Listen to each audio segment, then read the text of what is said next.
Assalamualaikum warahmatullahi wabarakatuh. Selamat pagi pemirsa UGTV dimanapun Anda berada. Kita bertemu lagi dalam program UGTV eksklusif tentang IKN yang tayang setiap hari Senin pukul 8.30 sampai 10.00. Tema yang akan dibahas pada acara pagi ini adalah mempersiapkan kota pusaka masa depan. Seperti kita telah bersama ketahui bahwa Undang-Undang IKN telah disahkan dan ibu kota kita akan berpindah ke tempat yang baru, yaitu di Kabupaten Penajam Pasir Utara, Provinsi Kalimantan Timur. IKN kita tersebut memiliki 3 pilar yang tercemin atau diterapkan dalam Perencanaan Kawasan Inti Pusat Pemerintahan KIPP, yaitu pertama, cermin identitas bangsa, keberlanjutan ekonomi, sosial, lingkungan, dan smart modern internasional. Sebagai identitas bangsa, Indonesia memiliki ribuan aset pusaka yang bernilai tinggi, yang merupakan rekam jejak sejarah bangsa Indonesia. Aset-aset tersebut memiliki nilai keunikan dan kearifan lokal yang otentik berupa pusaka alam atau natural heritage, pusaka budaya atau cultural heritage, dan pusaka saujana atau cultural landscape heritage. Salah satu bentuk upaya pelestarian aset pusaka saujana tersebut adalah melalui adanya kota pusaka. Jadi kota pusaka ini adalah kota di mana di dalamnya terdapat cagar budaya yang memiliki nilai-nilai penting bagi kota, yang menempatkan penerapan kegiatan penataan dan pelestarian pusaka sebagai strategi utama dalam pengembangan kotanya. Untuk World Heritage City saat ini yang baru diakui, baru ada beberapa ya di Indonesia, itu ada Surakarta, Denpasar, terakhir ini Gianyar. Nah, ini IKN kita yang baru ini sebaiknya sejak dini sudah dipersiapkan menjadi kota pusaka sehingga nantinya dapat diposisikan sebagai kota pusaka dunia. Berkenaan dengan itu, pada talk show kali ini kita kedatangan 2 pakar konservasi arsitektur dan kawasan perkotaan. Yang pertama dari Jogja melalui Zoom adalah Ibu Dr. Laretna Trisnantari Adisakti atau yang biasa disebut dengan Bu Sita. Kita sapa dulu. Selamat pagi Bu Sita. Selamat pagi. Apa kabar Jogja? Jogja baik. Cerah ya Bu di sana hari ya? Cerah, tidak hujan. Baik, terima kasih Bu. Beliau ini adalah saat ini menjabat koordinator Center for Heritage Conservation di jurusan Arsitektur dan Perencanaan UGM, juga sebagai Wakil Ketua Bumi Pelestarian Pusaka Indonesia (BPPI).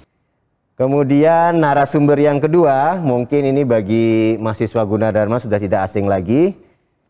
Narasumber kita yang kedua adalah Bapak Dr. Rasik Hasan. Selamat pagi Pak Rasik. Pagi Pak. Ya, Pak Rasik ini dosen sejarah arsitektur dan dekan Fakultas Teknik Sipil dan Perencanaan di Universitas Gunadarma. Ya, untuk mempersingkat waktu, kita mulai saja ya. Sekarang kita saksikan, kita persilakan Ibu Sita untuk memaparkan apa yang bisa menjadi pemikiran dari Ibu Sita tentang mempersiapkan kota pusaka di masa depan. Waktu dan layar kami persilahkan. Baik, terima kasih. Wah, ini kelihatannya freezing ini. Mungkin terlalu berat. Apakah kedengaran suaranya? Terdengar Bu, Suaranya terdengar baik. Oke, hanya gambarnya belum keluar ini ya? Iya, belum. Jadi saya akan menyampaikan, mempersiapkan kota pusaka masa depan. Dan karena IKN itu belum memiliki, belum ada kotanya ya, jadi kotanya itu baru dirancang. Dan nanti kita juga akan bisa melihat bagaimana hubungannya dengan kondisi-kondisi yang ada di sana begitu. Nah, yang akan saya sampaikan itu adalah bagaimana kita mempersiapkan untuk masa datang gitu. Maaf ini kelihatannya belum jalan ya Pak? Oh sudah. Sudah. Apakah sudah jalan? Sudah ya. Ya, jadi saya akan menyampaikan mempersiapkan masa. Nah, tadi Pak Rifai ya sempat kita diskusi ya bahwa di Indonesia dulu sudah pernah ada uji coba untuk mengembangkan kota pusaka mulai dari Banda Aceh hingga di Ternate begitu ya. Nah, sebenarnya apa sih tantangan-tantangan di pelestarian pusaka Indonesia? Karena kita perlu mempersiapkan untuk IKN ini juga harus bisa melihat apa saja asetnya. Tadi sudah disampaikan bahwa ada aset pusaka alam, pusaka budaya, juga saujana pusaka, dan ini semua sebenarnya berkonsep bahwa pelestarian pusaka itu tidak freezing ya, tetapi justru kita mengelola perubahan. Jadi ada keberlanjutan yang menerima perubahan. Nah itu konsep dasar dari pelestarian. Dan pelestarian sendiri itu adalah sangat dinamik dan evolutif. Nah, untuk itu memang membutuhkan banyak perbincangan dengan banyak pihak. Jaringan Kota Pusaka Indonesia didirikan di Solo tahun 2008 atas inisiatif Wali Kota Solo pada waktu itu Pak Jokowi, dan itu terus berkembang, kemudian dibantu oleh Kementerian PU, sekarang PUPR, untuk mengembangkan kota pusaka. Nah di dunia sendiri juga sudah ada perkembangan banyak paradigma baru yang mungkin juga kita perlu cermati. Saya tidak akan menyebutkan satu persatu, tetapi urusan pelestarian pusaka tidak hanya single things ya, tidak hanya satu individual, tapi sudah menyeluruh begitu. Jadi sangat komprehensif, dan pengertian tentang kota pusaka pun berkembang. Dulu kota tua, kota bersejarah, kota pusaka. Nah, di sini kita sudah harus bicara tentang sumber dayanya, ragam pemasaran produknya, sampai ke ekonomi pusakanya. Nah, ini perlu kita pertimbangkan untuk itu. Nah, tahun 2013 bersama Kementerian PU pada waktu itu kita menghasilkan Piagam Pelestarian Kota Pusaka Indonesia. Nah, di situ dikatakan bahwa kota pusaka merupakan saujana atau cultural landscape dalam bentuk kota atau kabupaten yang memiliki keunggulan nilai rajutan berbagai pusaka. Nah, saujana sendiri merupakan keragaman manifestasi interaksi antara hasil budidaya manusia dengan lingkungan alamnya yang sangat unggul. Jadi ini keterpaduan ini sangat penting sekali. Nah, bagaimana dengan IKN nantinya? Keterpaduannya antara alam dan budayanya perlu kita siapkan dengan tepat. Dan banyak pihak yang akan terlibat, seperti misalnya kota pusaka banyak dikembangkan oleh Kemen PUPR. Tapi di sisi lain, seperti misalnya Kemenparekraf, juga mengembangkan ekonomi kreatif. Jadi pusaka-pusaka itu yang alam maupun budaya itu bisa dibawa tradisinya ke kinian. Nah, ini juga satu hal yang kalau melihat katakanlah dari wastra saja, kita petakan dalam peta di sini bisa menunjukkan yang sesuatu yang sangat luas sekali begitu. Keragamannya mulai dari songket, kemudian kain timur ya, kemudian di Papua sendiri ada noken. Nah, ini juga keragaman pun itu harus bisa ditunjukkan. Kekuatan kita adalah Bhinneka Tunggal Ika. Nah, di sisi yang lain, keragaman budaya itu sebenarnya didorong atau dibucu dengan keragaman alamnya begitu. Nah, ini saya selalu menyebutkan bahwa Indonesia itu mozaik dari saujana pusaka. Karena di situ kita punya keragaman yang tadi sangat luar biasa. Nah, justru keragaman itu bisa nggak nanti muncul dan kita bisa datang di kota yang dipersiapkan di ibu kota negara kita itu, keragaman itu muncul di sana.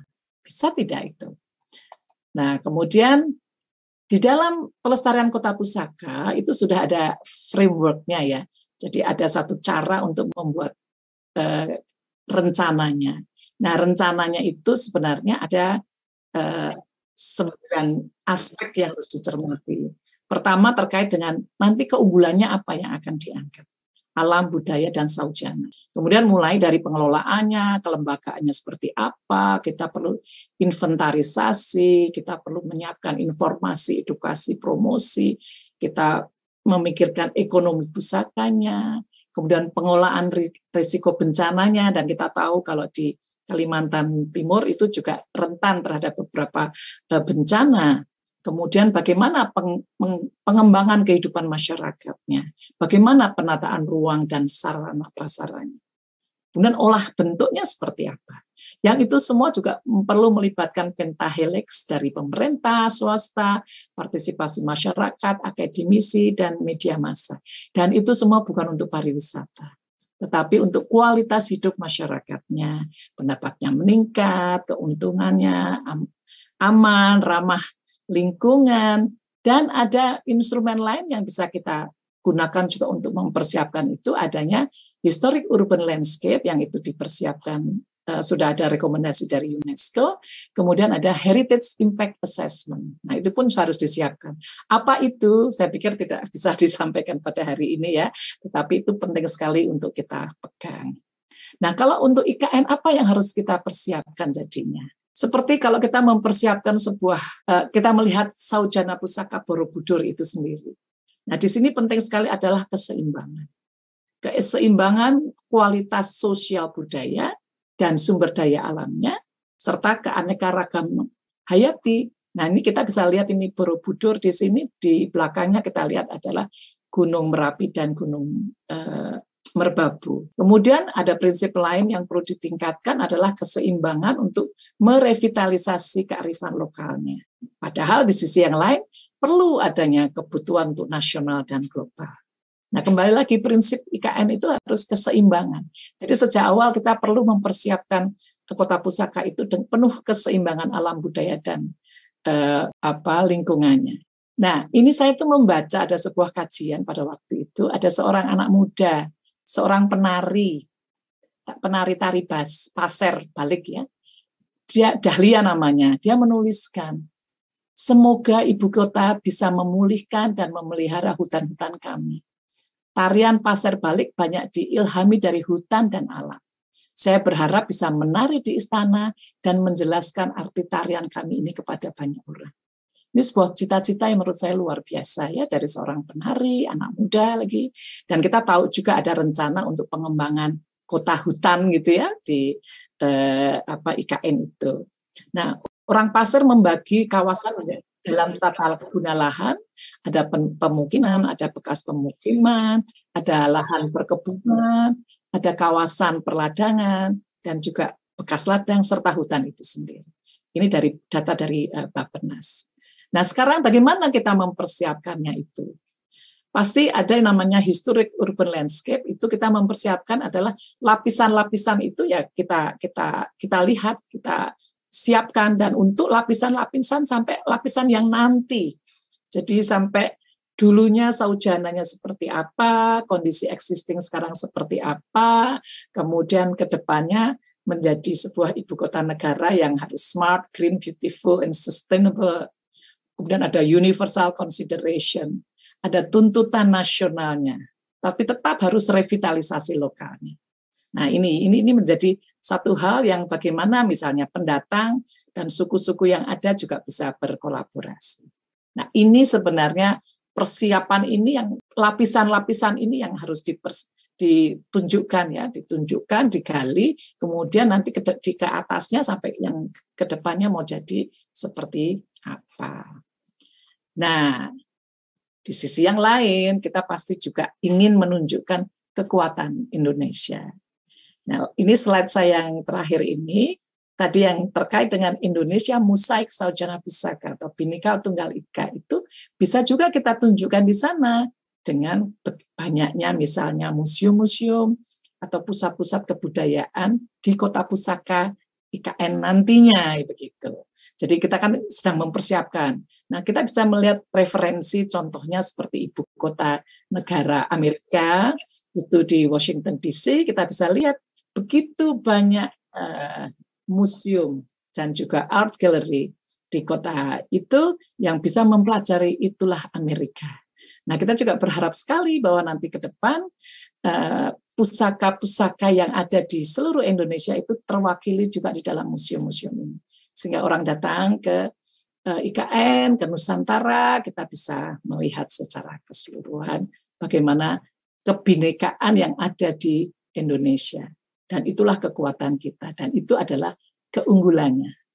Harapannya Kota Pusaka masa datang itu adalah representasi dari kebinekaan Indonesia, baik wujud maupun isinya.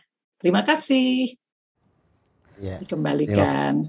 Terima kasih Bu Sita, menarik sekali paparannya.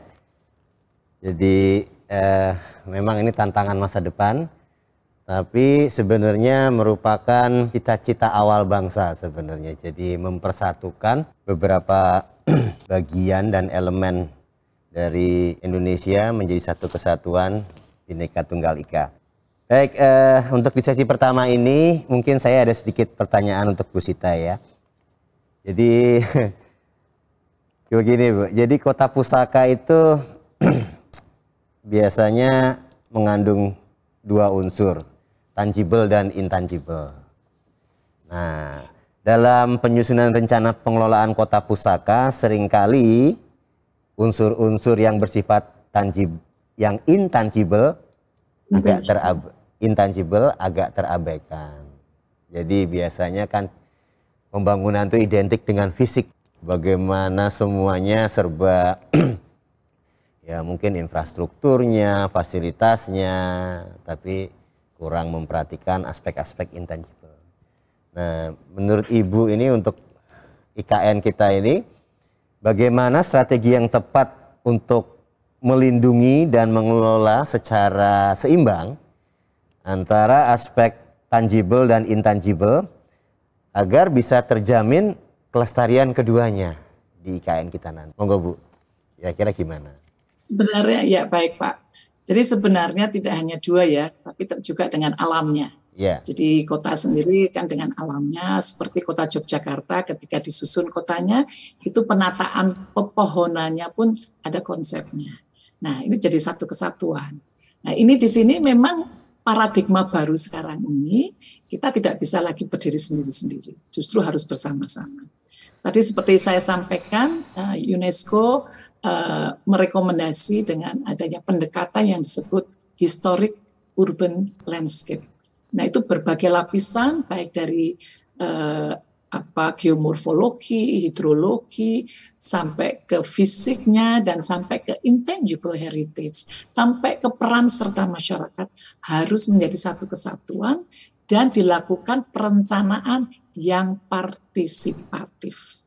Nah ini, jadi kalau kita urai lagi tadi di dalam historic urban landscape itu sudah lengkap sekali ya. Jadi masyarakat, kemudian berbagai stakeholders itu perlu berperan bersama-sama.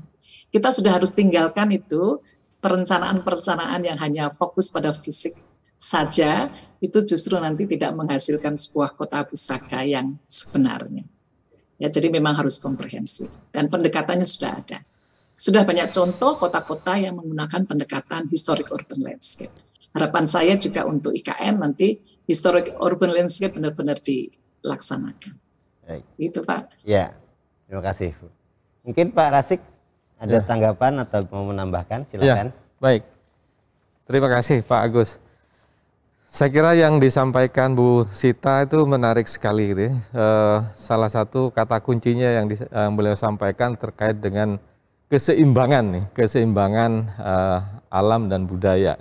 Ini sebenarnya kata kunci yang paling penting untuk menjadi landasan bagi perencanaan kota tentunya gitu. Karena bagaimanapun sebetulnya kota pusaka itu bagian dari bagaimana kita melihat fragmentasi historis tadi. Jadi ada historical landscape tadi yang disampaikan Bu Sita.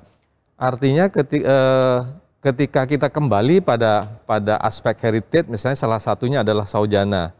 Saujana itu kan sebetulnya sejauh mata memandang gitu ya, seperti yang ditulis oleh Bu Sita juga. Saujana adalah bagian penting dari bagaimana kita menjadikan sebuah tempat itu sebagai sebuah pusaka. Maka saujana sudut pandang yang sejauh mata memandang yang luas itu pada momentum apa kita akan memotret sejauh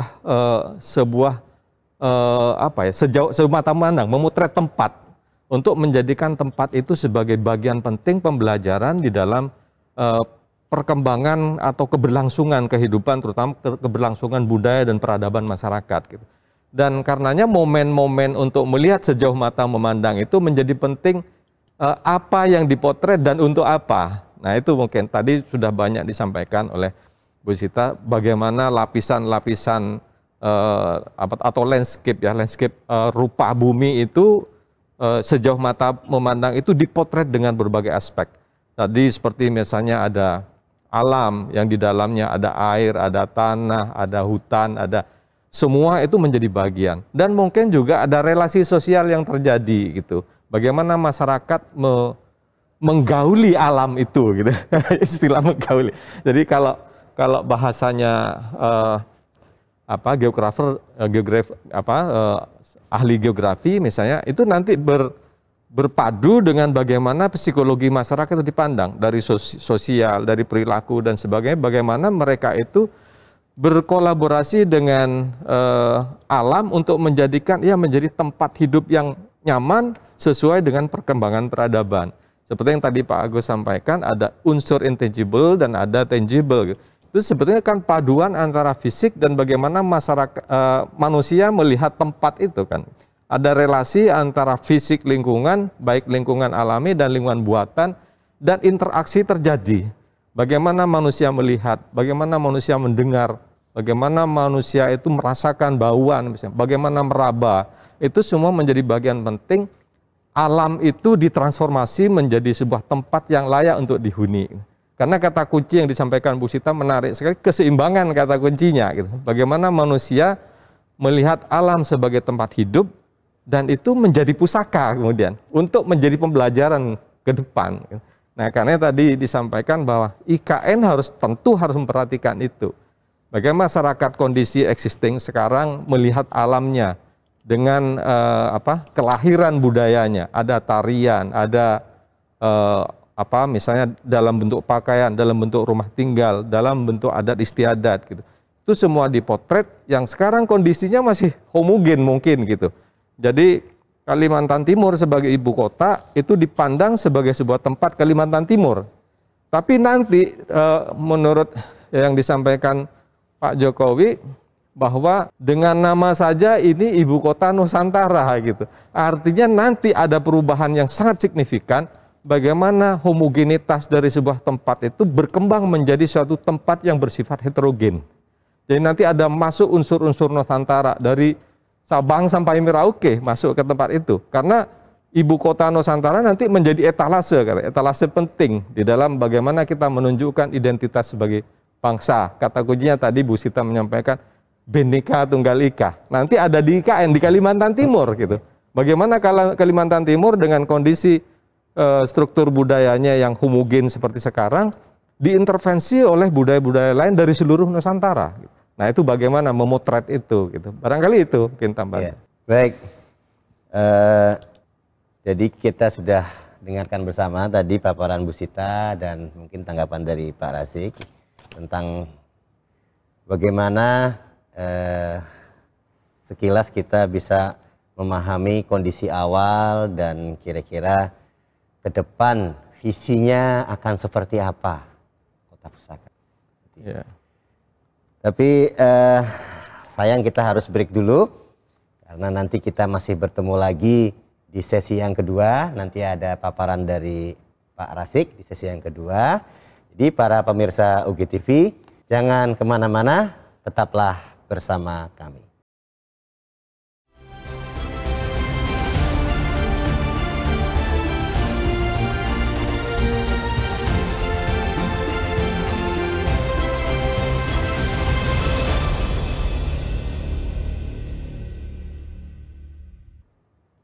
Para pemirsa UGTV, kita bertemu lagi di program UGTalk eksklusif tentang IKN di segmen yang kedua. Pada hari ini kita membahas tentang tema mempersiapkan kota pusaka masa depan bersama Bu Sita dari Jogja dan Pak Rasik yang hadir di studio ini. Baiklah, di segmen yang kedua ini kita minta narasumber yang kedua, Pak Rasik, untuk memaparkan pandangan-pandangan beliau tentang visi persiapan kota pusaka di IKN masa depan.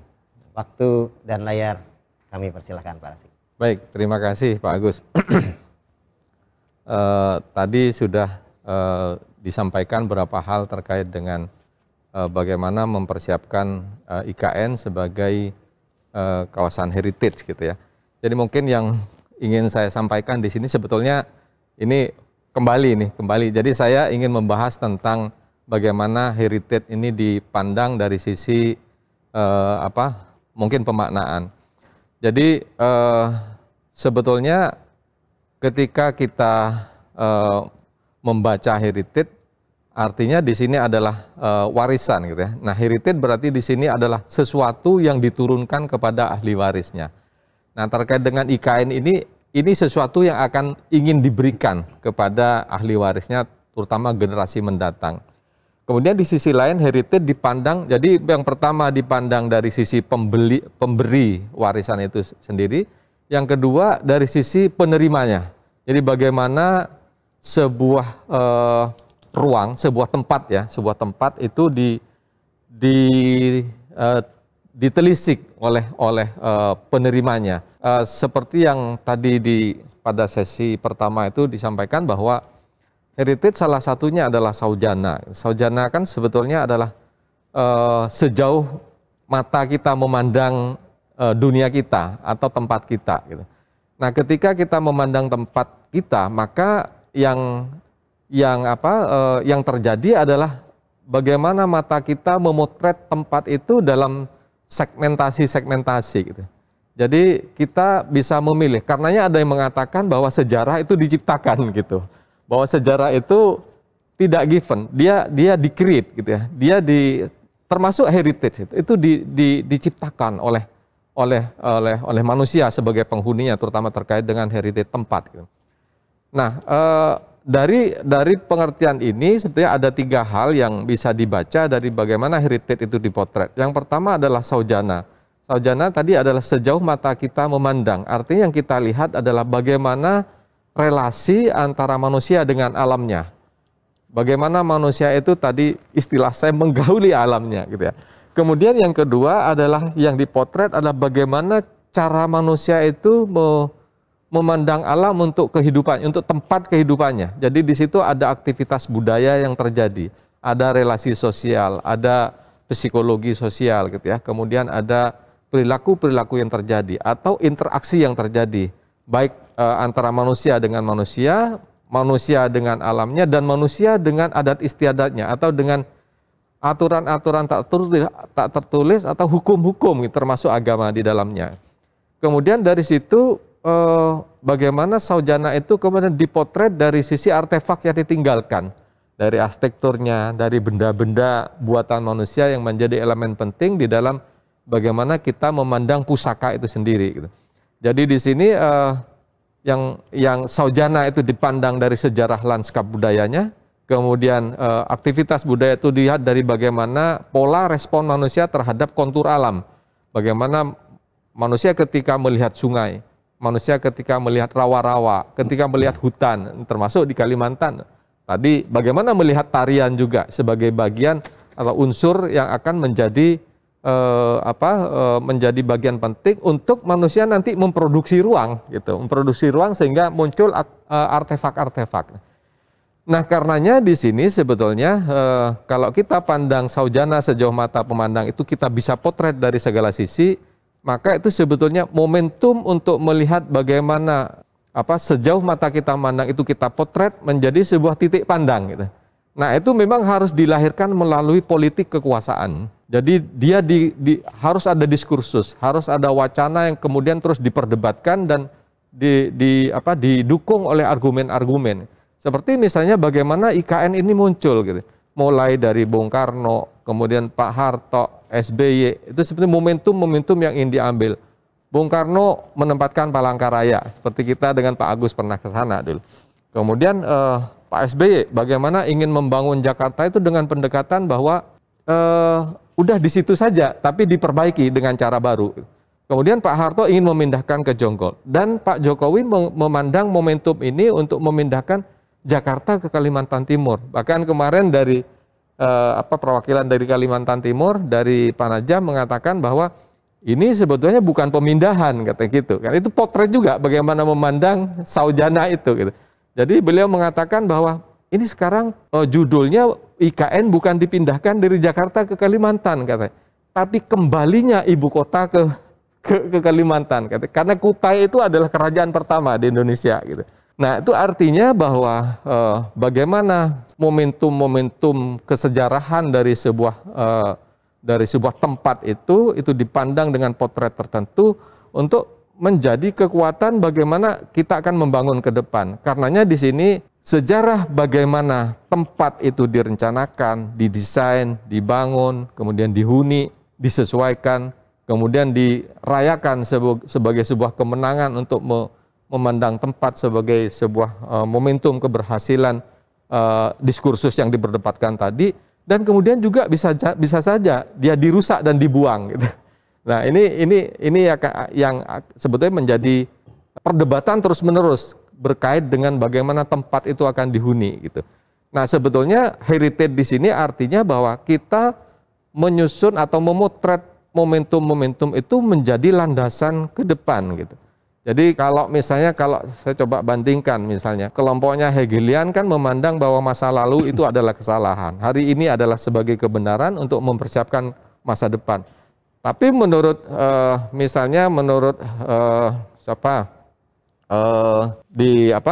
filsuf arsitek lain memandang bahwa kita tidak bisa mengabaikan masa lalu karena diam-diam sesungguhnya masa lalu itu ada di dalam kehidupan kita dan kita tidak bisa memandang sesuatu dari ruang kosong gitu, atau dari kesalahan masa lalu dan seolah-olah menciptakan kebaruan. Nah di sini heritage dipandang sebagai bagaimana setiap masa itu memiliki momentum-momentumnya sendiri. Gitu. Karenanya pilihan-pilihan tempat untuk dijadikan kota pusaka pun itu satu hal yang memang diciptakan. Seperti misalnya kalau mungkin nanti Bu Sita boleh tolong membetulkan kalau saya salah, setiap kota kabupaten diminta untuk mengajukan kawasan mana yang dijadikan sebagai kawasan pusaka. Itu perlu argumen-argumen, ada diskursus, ada perdebatan gitu. Di mana nih yang paling layak untuk dijadikan sebagai pusaka. Artinya itu setiap tempat, setiap titik itu adalah momentum memotret Saujana sejauh mata memandang. Kemudian dari sini sebetulnya mengapa heritage ini penting? Jadi di sini sebetulnya ada keinginan untuk menentukan masa depan, bahwa kita ingin memastikan lingkungan hidup kita itu dengan perasaan tempat yang kita miliki gitu sebagai sebuah bangsa.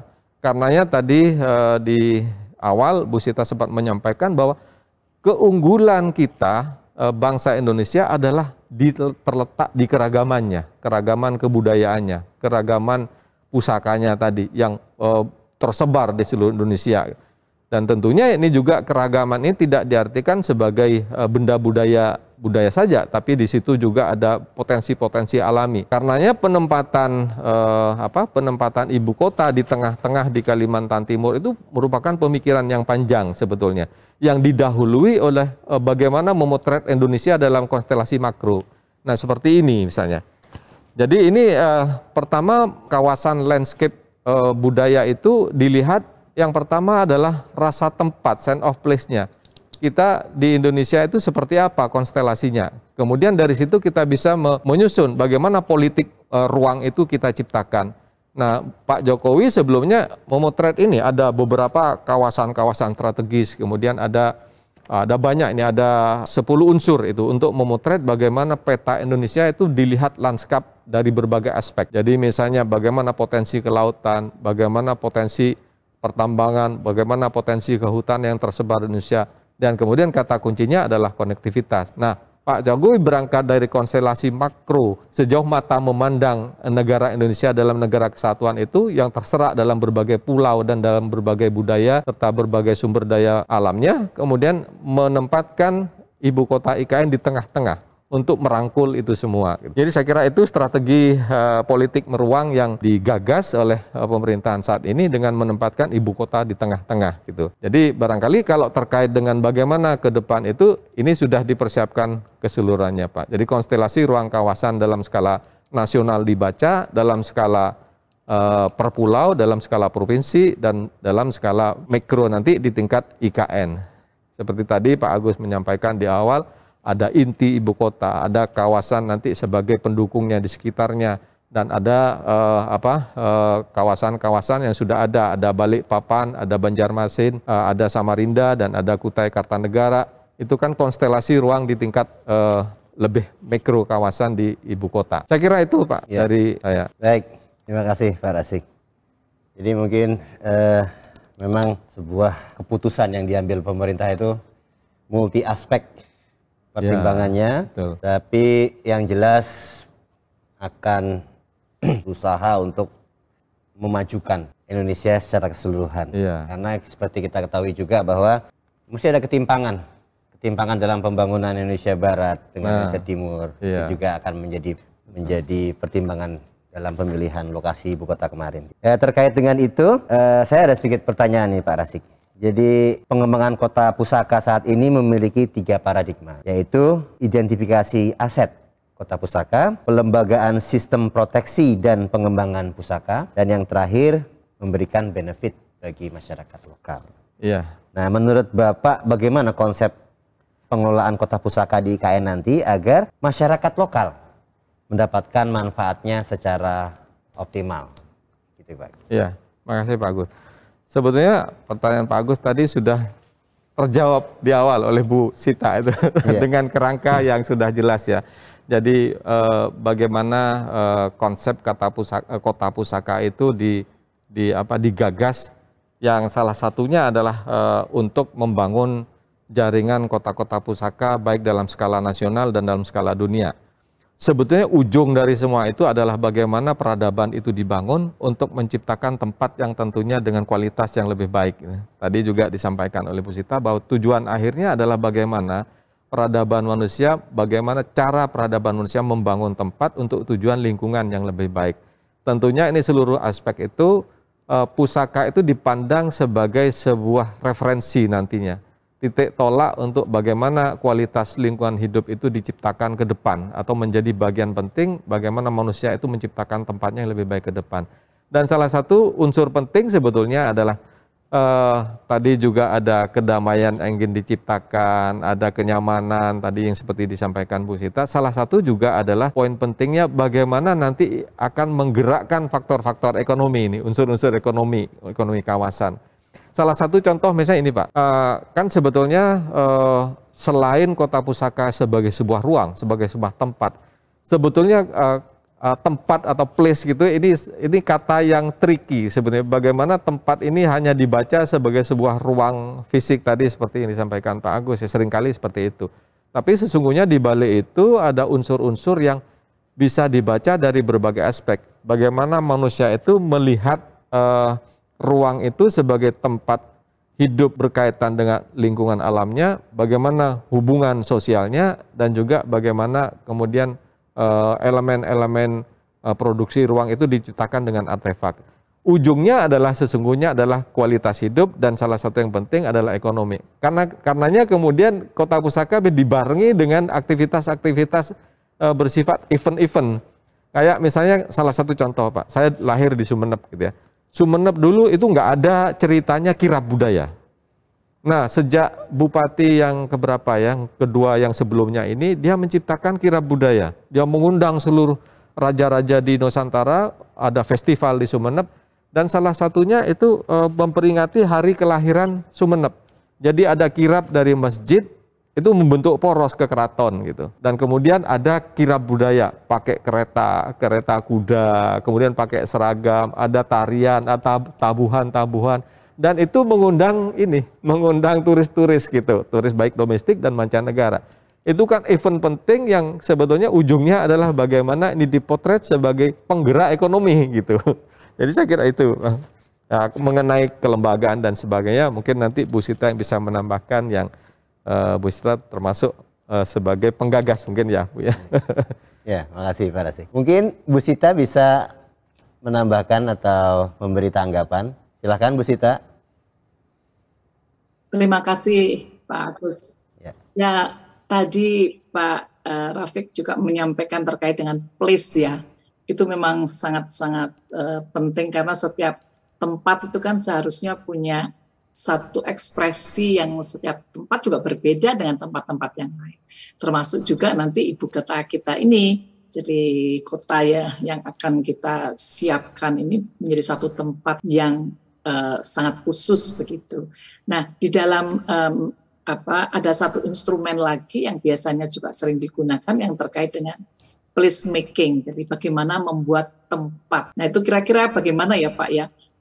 Dalam menyusun tempat itu di kita ini, nah ini terkait juga dengan kelembagaan sebenarnya, masih sektoral itu berdiri sendiri-sendiri. Yeah. Nah, untuk bisa bersama-sama, karena ini kan sangat komprehensif ya, kira-kira mekanisme apa ya bisa supaya place making-nya itu juga bisa smooth, dialog pasti ada, berdebat pasti perlu begitu ya.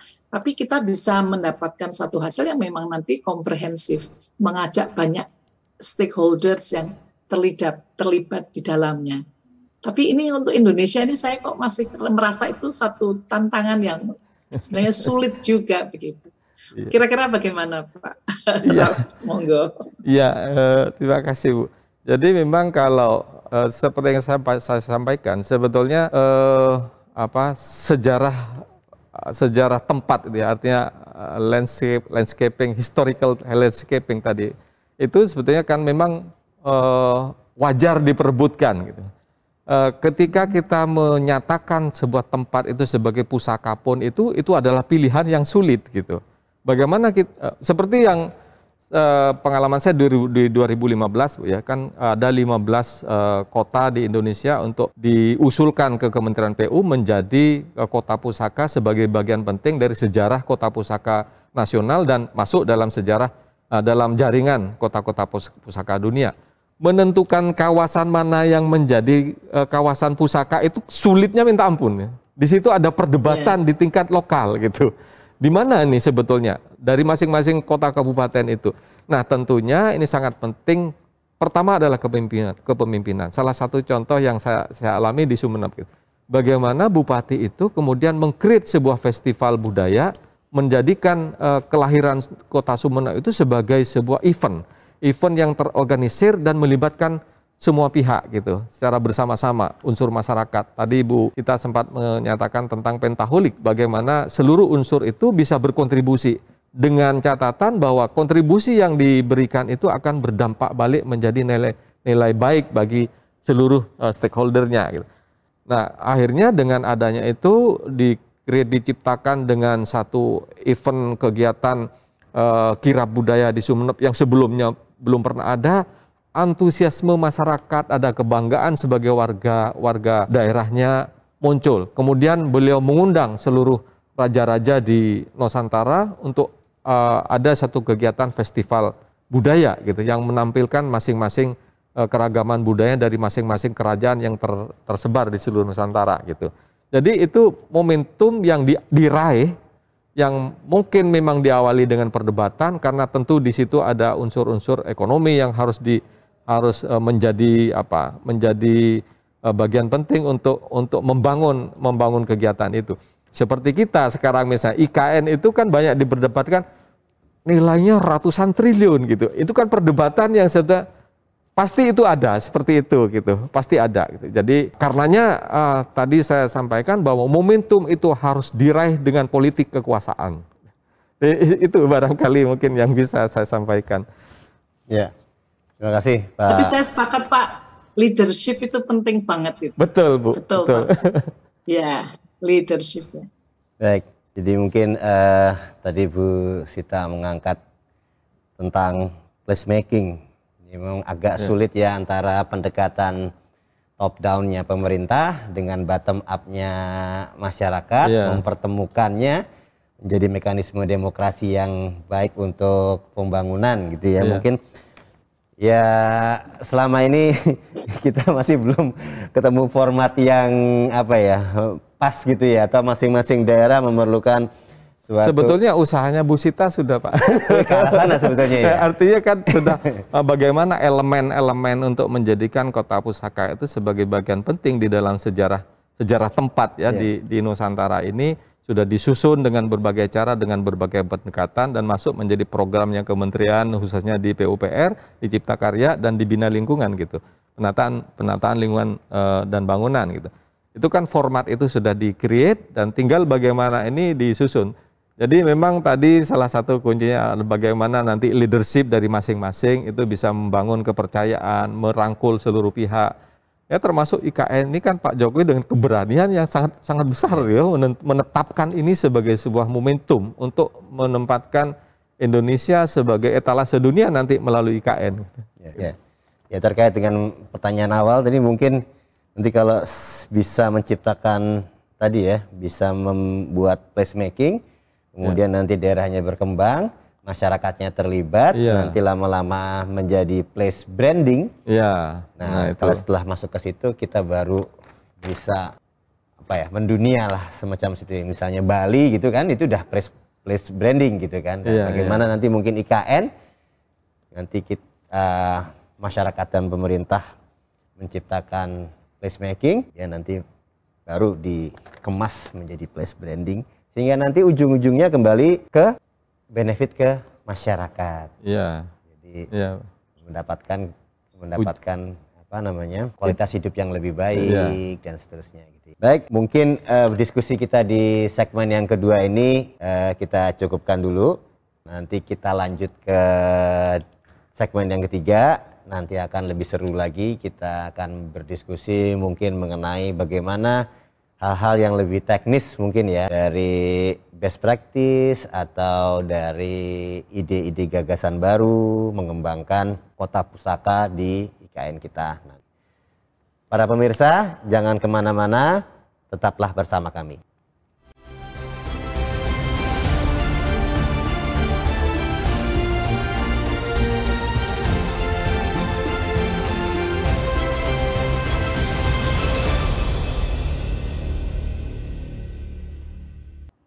Pemirsa, pada segmen yang ketiga ini kita akan berdiskusi mengenai strategi atau apa, contoh-contoh kasus lah ya yang akan menjadi pelajaran dalam mempersiapkan kota pusaka masa depan di IKN. Mungkin saya ngajukan pertanyaan dulu yang pertama ke Bu Sita. Jadi pemerintah telah mencanangkan IKN sebagai Smart Forest City, yaitu model kota masa depan berbasis hutan dan kepulauan sebagai simbol transformasi dan kemajuan peradaban Indonesia. Nah, kaitannya IKN mungkin di masa depan diproyeksikan menjadi World Heritage City atau kota pusaka dunia ya dari UNESCO. Kalau menurut Ibu, apa nih yang dimiliki atau potensi keunggulan nilai sejagat atau outstanding universal value yang memiliki peluang, yang dimiliki oleh IKN sehingga memiliki peluang untuk menjadi salah satu kota pusaka dunia? Kira-kira kalau menurut Ibu apa yang menjadi aspek atau potensi apa yang nanti bisa diangkat oleh IKN? Terima kasih Pak Agus. Kita tahu ya, Kalimantan itu sekarang ini identik dengan paru-paru dunia ya. Jadi paru-paru dunia tempat kita bernafas, pusat pernafasan gitu yang dihasilkan karena alamnya. Nah sekarang pertanyaannya adalah, mampukah tetap menjadi paru-paru dunia ketika itu menjadi sebuah kota? Nah ini ada satu hal yang sebenarnya perlu dibawa. nantinya sampai kapanpun adalah kekuatan itu.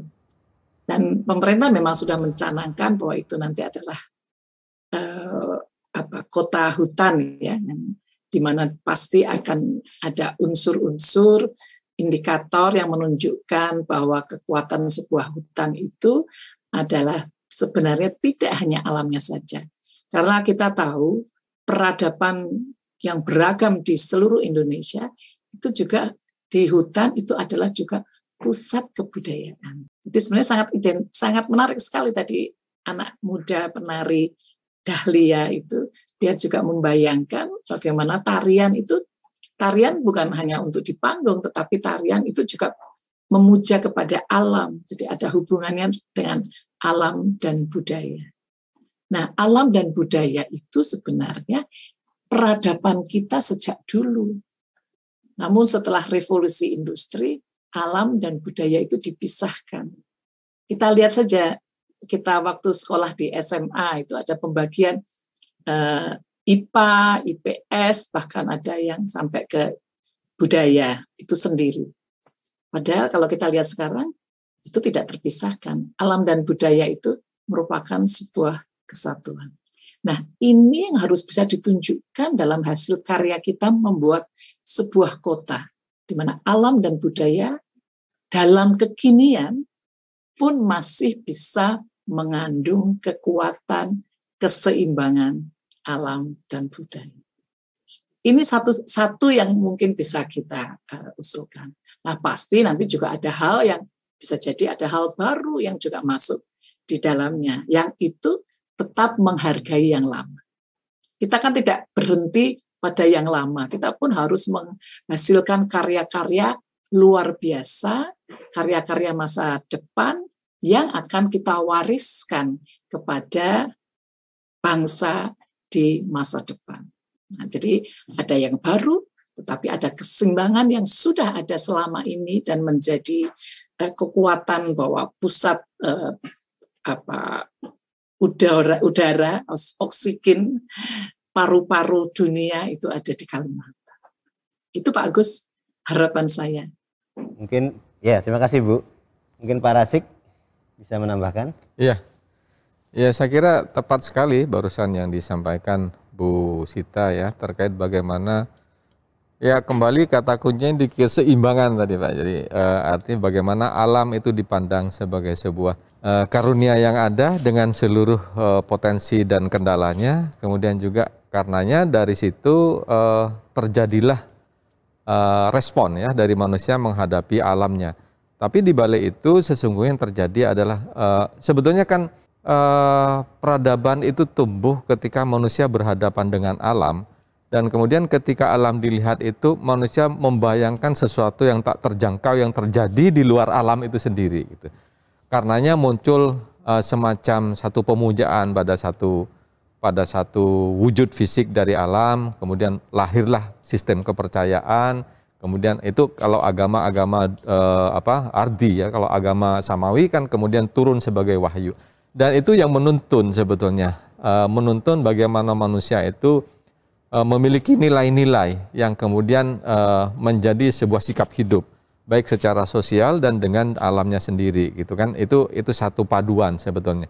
Nah, ketika manusia itu bergaul atau merespon alam dan lingkungannya dengan tuntunan-tuntunan yang baik itu agama ardi dan agama samawi atau aturan-aturan yang terbentuk, yang sebetulnya relasi itu tumbuh memang tidak saja dari faktor eksternal, dari internal manusianya sendiri kan sebetulnya secara responsif itu dituntun oleh nilai kebaikan yang dimiliki. Artinya bahwa manusia itu punya sifat, kalau di Islam itu disebut al-hanif gitu, bahwa seseorang itu punya kecenderungan untuk baik terhadap alam dan juga dengan sesama manusianya yang terbentuk dalam relasi sosial.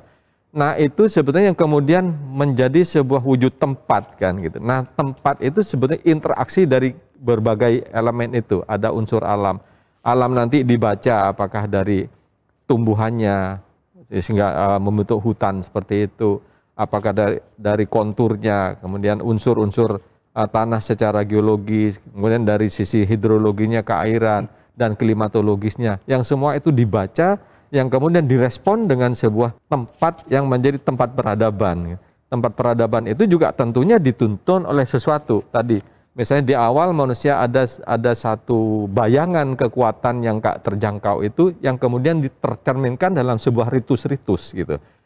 Nah, dalam masyarakat tradisional itu kan memang bagaimana manusia memanfaatkan alam itu dipenuhi oleh ritus-ritus itu, sehingga artefak yang tumbuh, yang berkembang itu juga erat dengan ritus. Di Indonesia itu justru disitulah kekuatannya gitu. Bagaimana masyarakat adat itu berhadapan dengan lingkungan alamiahnya, menciptakan artefak dengan seluruh ritual-ritual kehidupannya itu, melahirkan gagasan-gagasan yang kreatif gitu. Bagaimana alat diciptakan, bagaimana arsitektur diciptakan dengan segala bentuknya. Dan Indonesia punya keragaman yang kaya seperti itu gitu.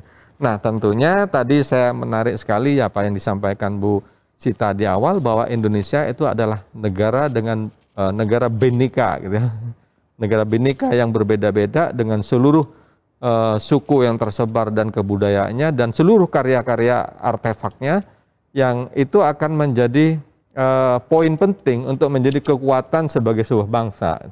Dan itu tentunya harus dipelihara, tidak saja dari unsur fisiknya tentunya, tapi bagaimana manusia itu beradaptasi dengan lingkungan dengan berbagai cara. Bagaimana bersosial, misalnya katakanlah gotong royong, karena itu kan muncul di dalam bagaimana pola gugusan bangunan di Indonesia itu kan kebanyakan adalah bersifat komunal, bersifat sosial, yang di dalamnya ada hubungan sosial yang terjadi, dan gotong royong sebagai kata kuncinya. Nah, mungkin ini dibawa nanti di dalam sebuah bagaimana IKN nanti dibentuk. Artinya itu tentu akan terkait dengan bagaimana sebagai tadi leadership misalnya memandang itu untuk menjadi wacana yang harus diperdebatkan sehingga menjadi keputusan bersama. Karena berbagai stakeholder itu perlu ada kelembagaan yang terkendali, yang saling bekerja sama untuk mewujudkan itu semua. Mungkin itu, Pak. Ya, terima kasih Bu Sita, Pak Rasik. Jadi mungkin ini menarik sekali ya. Jadi justru keunggulannya itu nanti kalau memang bisa dijaga itu hutan sebagai pusat peradaban. Iya. Jadi nanti kalau saya teringat urutan peradabannya Van Persson itu dari mitis, ontologis, fungsional. Nah, ini harus melewati tahap fungsional, yaitu terjadinya interdependensi antara manusia dengan alam gitu. Mungkin ini kekuatan dan sekaligus potensi sebagai kota pusaka di IKN kita nanti. Gitu. Baik, mungkin pertanyaan yang berikutnya ini untuk Pak Rasik nih. Tujuan dari pembentukan kota pusaka sebenarnya lebih kepada pelestarian dan konservasi warisan budaya masa lalu supaya dapat diketahui dan terjaga di masa yang mendatang. Ya, Pak ya. Nah, kita tahu ada kasus 2 atau 3 tahun yang lalu Kota Tua Jakarta secara resmi ditolak oleh UNESCO menjadi World Heritage City. Resmi sudah tidak bisa lagi untuk ditolak, sehingga udah nggak ada kemungkinan untuk itu. Belajar dari pengalaman-pengalaman kota-kota, pembangunan kota-kota yang dalam tanda kutip tidak terkendali, gitu ya. Nah, ini menurut Bapak bagaimana memadukan konsep pembangunan kota baru dalam upaya menjaga integritas dan keotentikannya untuk menjamin kelestarian kota pusaka di IKN? Kira-kira seperti apa, Pak? Iya. Ya, karenanya mungkin seperti yang paparan saya itu kan sebetulnya politik tempat ya, politik ruang lah. Jadi awalnya kan kota pusaka berarti berangkat dari sense of place, di mana kita berada di satu tempat kan. Rasa tempat kita, tentunya ketika kita melihat rasa tempat itu ada banyak aspek yang harus kita baca. Karena tempat itu sendiri ya itu tadi saujana, sejauh mata kita memandang melihat apapun gitu. Nah, kita akan memotret itu pada titik mana, pada momentum mana, sehingga itu akan di-create menjadi tadi pusaka gitu. Nah, karenanya untuk itu kita harus betul-betul jeli untuk Nah tentu juga ini kembali ke ini ya, tadi sangat menarik Bu Sita menyampaikan, ini leadership gitu kan, sebuah baik dalam komunitas skala kecil, misalnya komunitas rumah tinggal, itu kan ada kepala keluarga, kepala dusun, kepala desa, kan ada bupati, ada wali kota, ada gubernur sampai ke presiden. Itu kan sebetulnya leadership, isinya adalah leadership, bagaimana menciptakan sebuah tempat, tadi placemaking. Nah karena apapun bisa gitu, apapun bisa. Seperti tadi yang saya contohkan Madura, demikian juga misalnya katakanlah yang event sudah masuk internasional, upacara nyale yang di Mandalika itu hanya menangkap belut dan itu mengundang seluruh mata dunia melihat itu. Gitu. Jadi tempat itu menjadi penting gitu. Seperti misalnya juga di Situ Lengkong ya, Situ Lengkong di Ciamis itu berangkat dari legenda kan, legenda Raja Boros Ngora itu anaknya mengaji ke Tanah Suci, kemudian ketemu dengan Sayyidina Ali, dikasih semangkok air zam-zam dan pedang, dibawa ke Ciamis kembali, menjadi kerajaan di Ciamis itu, semangkok air itu ditumpahkan sebuah lembah menjadi danau, sekarang Danau Situ Lengkong, dan itu tujuan wisata yang sudah menjadi menjadi event nasional gitu. Dan saya ke sana itu kunjungan semalam bisa sampai 100 bis gitu. Orang datang hanya untuk mengambil air yang dipercaya sebagai air zam-zam gitu. Jadi artinya memang sebuah tempat itu memang harus diklaim ya, diklaim untuk menjadi momentum bahwa inilah pusaka kita gitu. Dan ini harus diselingi dengan event-event dan sebagainya. Nah, terkait dengan tadi bahwa ada apakah nanti ini menjadi bagian jaringan kota nasional, kota pusaka nasional atau jaringan kota pusaka dunia, itu kan perdebatan, bagian dari perdebatan tadi gitu. Ya biarkan itu terjadi gitu. Toh ini di-create untuk diciptakan sebagai sebuah momentum mengambil sepenggal tempat itu menjadi kota pusaka. Itu kan begitu sulitnya, yang harus dilalui dengan perdebatan gitu. Kan seperti itu. Seperti IKN sampai sekarang kan perdebatan nggak pernah selesai gitu. Gitu. Ya, makasih Pak Rasik. Mungkin Bu Sita ada tambahan atau tanggapan? Ya, sedikit saja tambahannya. Jadi menurut saya sebenarnya kita menyiapkan kota pusaka IKN untuk masa datang ini bukan untuk World Heritage ya. Jadi bukan kemudian kita harus sesuai dengan UNESCO atau kriterianya, saya pikir kok bukan itu ya. Tetapi kita memang harus bisa membuat sebuah kota yang nanti akan ditinggalkan atau diberikan kepada generasi-generasi mendatang dengan sangat sophisticated, artinya itu tepat, benar, menghasilkan aman, lingkungan hidupnya baik, keseimbangannya tadi kuat segala aspek begitu. Dan saya pikir Indonesia harus punya kriteria sendiri untuk itu. Nah, apa yang disebut sebagai sebuah kota pusaka yang berkualitas itu. Sebuah kota yang nanti menjadi diberikan kepada anak cucu kita dan mereka bangga terhadap kita itu. Seperti kita bangga terhadap nenek moyang kita yang meninggalkan kepada kita berbagai tinggalan luar biasa seperti Borobudur, Prambanan, dan sebagainya. Nah ini harapannya kan kita juga meninggalkan kepada anak cucu kita sesuatu yang luar biasa, yang bisa menjadi tempat untuk mereka belajar, bisa menjadi tempat untuk mereka penuh kebanggaan, dan di dalam proses sesuai keinginan kita, itu bisa bermanfaat dengan baik. Jadi betul-betul placemaking-nya itu benar-benar bisa untuk digunakan sebagai tempat yang berkualitas. Mungkin itu tambahan dari saya. Terima kasih Pak Agus. Ya, baik, terima kasih Pak Rasik dan Bu Sita. Jadi memang ini harus dikawal benar-benar oleh pemerintah di sana ya, untuk bisa jangan sampai arah dari tujuan utamanya itu, karena kan biasanya antara tujuan dengan realita itu kadang-kadang ada penyimpangan ya Pak ya. Jadi itu peran apa Pak ya kira-kira perlu ditingkatkan untuk seperti itu? Mungkin saya ingin kembali ke ini Pak, bahwa peradaban itu kan selalu tumbuh dan berkembang gitu. Dan manusia mengambil peran itu.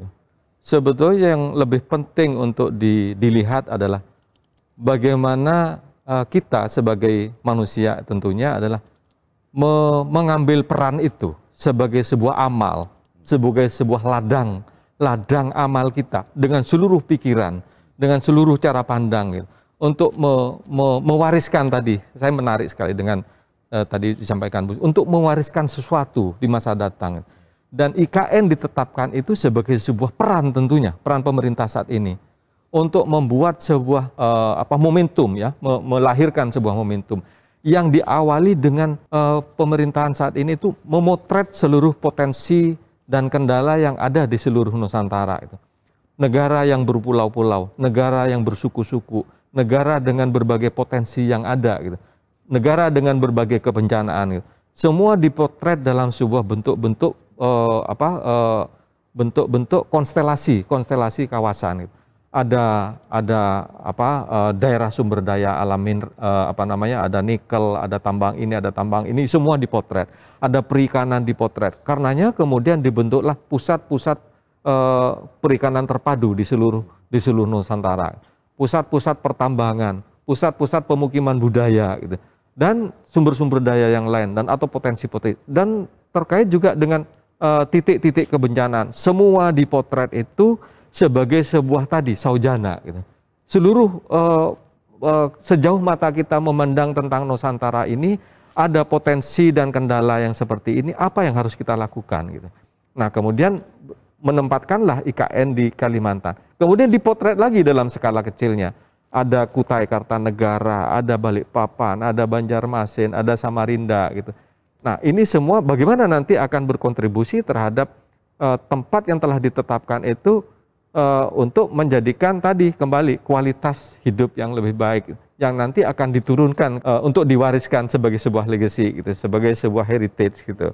Barangkali ini tentu usaha bersama dan memang itu proses itu selalu ada perdebatan. Kalau Pak Agus tadi jalannya nggak lurus, tujuannya baik, tapi ada berbagai hal yang. Nah, karenanya kekuatan perdebatan, karena saya sampaikan tadi ini sebetulnya adalah peran politik kekuasaan gitu. Politik kekuasaan dengan berbagai instrumen dan argumentasinya untuk menjadikan ini kenyataan gitu.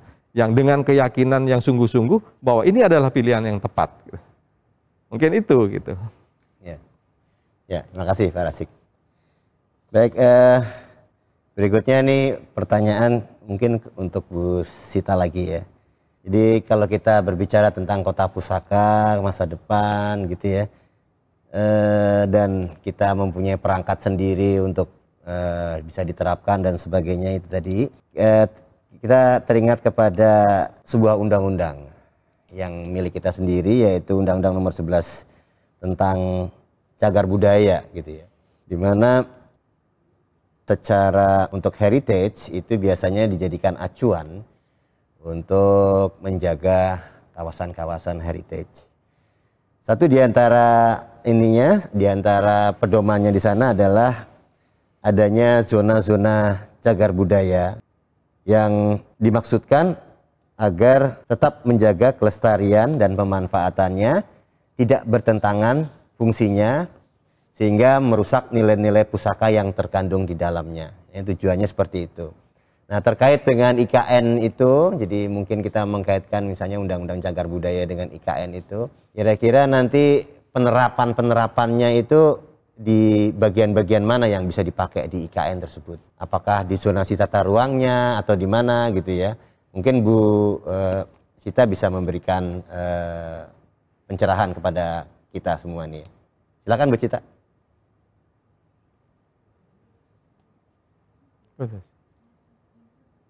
Oh, masih di mute Bu? Masih di mute. Oh, maaf. Terima kasih Pak Agus. Ya. Saya pikir isu tentang zoning itu sudah harus dilihat lagi dengan paradigma baru. Dalam paradigma baru dalam historic urban landscape, itu sebuah kawasan pusaka itu sudah tidak lagi dijadikan sebuah, ada pagarnya lah begitu, yang kemudian dia berdiri sendiri, punya aturan sendiri, tidak menjadi satu dengan yang lain. Itu sudah tidak begitu. Karena apa? Di dalam historic urban landscape itu, struktur dari sebuah pusaka itu seperti halnya saujana pusaka. Ada yang lama, ada yang baru, ada yang saling berdekatan. Jadi saling bisa bersimbiosis. Nah, kita tahu zoning system yang di Paris pada waktu zamannya Le Corbusier aja sudah ditolak. Dan kemudian masuk ke Amerika. Dan di Amerika kemudian keluarlah tulisan dari Jane Jacobs yang mengatakan The Death of American City. Bahwa kota itu tidak bisa di zoning, itu tidak bisa. Kita bisa lihat sekarang bagaimana kota-kota di Amerika yang dulunya banyak yang keluar, kemudian ada suburb itu, sekarang justru lagi masuk ke dalam kota. Buku-buku yang tumbuh baru itu banyak menjadi kembali mereka ke kota karena bangunan-bangunan yang dulu jadi kantor-kantor sekarang sudah kantornya kan small office, home office. Jadi sudah masuk ke dalam rumah-rumah. Jadi kantor yang besar-besar pun sudah tidak digunakan, malah justru menjadi pemukiman. Jadi dunia itu sebenarnya kembali ke seperti yang dulu, bahwa satu area itu ada multi-use. Ada alam, budaya, ada ekonomi, dan itu menjadi satu bagian yang tidak terpisahkan. Nah, ini yang kita harus melihat kembali. Mungkin justru, kalau undang-undang cagar budaya, saya melihatnya itu masih terlalu orientasi pada fisik ya. Jadi kita perlu payung hukum yang lebih luas, yang bisa memayungi beragam pusaka, tangible, intangible, heritage, alam juga, dan mungkin kita juga nanti ada yang spiritual, yang kemudian kaitannya juga dengan panorama, kemudian keindahan, dan sebagainya. Dan itu sudah tidak bisa dikotak-kotak di dalam zone-zone kalau menurut saya. Jadi kita sudah harus melihat paradigma-paradigma baru, bahwa kita lama dan baru itu bukan berarti kemudian dipisahkan dengan tembok pagar yang kuat yang tidak bisa kemudian bersatu, tapi justru tempat-tempat itu adalah harus menjadi kawan. Lama dan baru itu perlu bersama-sama menjadi satu kesatuan untuk bisa digunakan kekinian dan masa datang. Itu menurut saya. Ya, terima kasih Bu Sita, menarik. Silakan Pak Rasik, mungkin ada tambahan sedikit aja ya Pak. Iya, ya saya kira sebetulnya barusan disampaikan Bu Sita, sebetulnya itu satu hal yang sudah dilakukan sebetulnya. Jadi misalnya bagaimana penataan kawasan pusaka itu terintegrasi dengan bagaimana tata ruang itu Pak. Jadi disusun dalam rencana aksi kota pusaka, masuk bagian di dalam tata ruang, sehingga zona-zona itu sudah tercakup di dalam rencana tata ruang kawasan dalam skala yang lebih besar gitu. Mungkin itu Pak. Ya, baik. Terima kasih Pak Rasik dan Bu Sita. Jadi memang kalau kita bisa simpulkan, ini paradigma kita, kawasan saat ini sudah tidak sama dengan tahun 90-an yang lalu ketika harus disegmentasi dengan zonasi-zonasi, kemudian saling terpisah. Sekarang paradigmanya lebih ke arah mirip dengan perkotaan nih sebenarnya ya, compact dan mix. Jadi iya, kota pusaka terintegrasi gitu ya mungkin ya, lebih tepatnya katanya ya, apa namanya istilahnya ya. Baiklah, sebenarnya ini masih ada beberapa pertanyaan, cuman waktu tidak memungkinkan. Mungkin nanti di lain kesempatan kita undang lagi Bu Sita, Pak Rasik untuk membicarakan aspek yang lebih detail lagi mungkin ya tentang bagaimana pengembangan kota pusaka dan konservasi kawasan. Dengan demikian acara Gigi Talk dengan tema mempersiapkan kota pusaka masa depan telah berakhir. Saya selaku host mewakili Gigi TV mengucapkan terima kasih kepada dua narasumber yang luar biasa. Pada Bu Sita di Jogja, terima kasih. Pada Pak Rasik, terima kasih Pak. Wassalamualaikum warahmatullahi wabarakatuh. Waalaikumsalam warahmatullahi wabarakatuh.